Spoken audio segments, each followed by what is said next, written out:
Alors, on a commencé hier la halachot qui concerne d'avoir chez Tiboulot et Mashkel, c'est-à-dire quelque chose qu'on va ou tremper dans du liquide, ou alors quelque chose qui est lui-même mouillé, nécessite de faire un étirat yadayim avant de le consommer.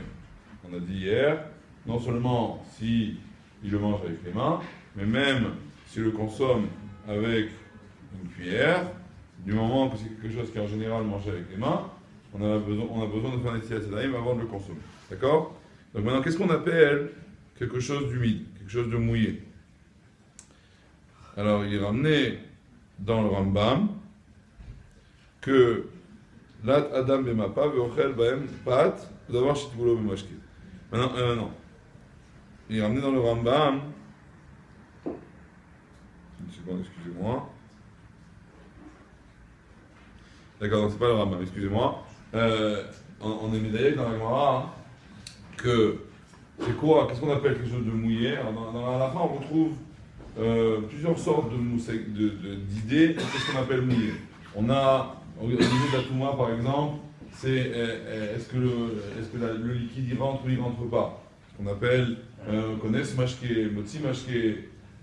C'est des idées du liquide. Là, au niveau de la rétivout, de ce qu'on appelle mouillé, on considère mouillé quelque chose qui est appelé Tofeach Almenat Leatfir. C'est-à-dire quelque chose qui est assez humide pour que si on le touche, par exemple avec la main, on humidifie sa main. D'accord? Donc il y a quelque chose qui est humide, si je le touche, ma main reste sèche. Il est juste un peu humide. S'il est un peu plus humide, alors si moi je le touche, ma main va devenir un peu mouillée. Ça, c'est ce qu'on appelle Tofeach Almenat Leatfir. Donc on considère qu'au niveau des aliments qu'on va consommer, qu'est-ce qu'on appelle les aliments mouillés qui nécessitent de faire avoir un étilat yadayim, c'est qu'ils aient au moins cette humidité-là qui peuvent me mouiller la main. C'est une question ça veut dire que quand il y a un tout petit peu d'humidité, je sais pas, tu touches une bouteille de coca qui est du frigidaire, alors elle est un peu fraîche, elle est un peu mouillée, mais si tu touches, tu ne vas pas te mouiller la main va pas devenir mouillée, par exemple. Je donne un exemple comme ça. D'accord? Donc il ramène ici, par exemple, celui qui mange de la laitue, qui a été rincé, même si, par exemple, il mange le côté qui est plus mouillé, il mange un fruit qui a été rincé et le côté qui attrape dans la main, il n'est plus mouillé, ou il n'a pas été mouillé. La même chose, du moment qu'il y a une partie du fruit ou du légume qui est humide, assez pour le mouiller la main, il doit faire des tilat yadayim. La même chose s'il a rincé des fruits ou autre chose.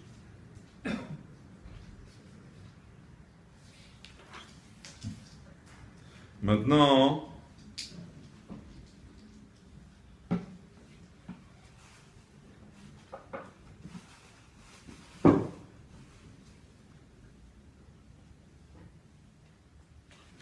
là, il parle de celui qui mange du sang, donc je vais laisser passer. Non, mais juste pour l'idée, il dit en vérité, il y a un certain sang qui n'est pas interdit. C'est lequel? Oui, d'accord. Son propre sang. Si tu saignes de la bouche, peut-être. Non, du doigt, j'ai pas le droit. Non, le sang du poisson. Et on rajoutera des sauterelles. Pour ceux qui savent quelles sauterelles on a le droit de manger, lesquelles on n'a pas le droit.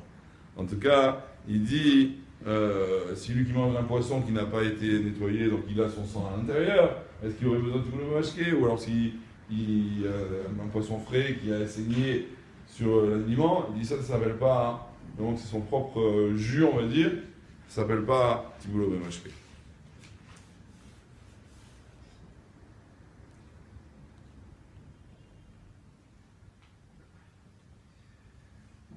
Ok, je crois que ça suffira pour aujourd'hui.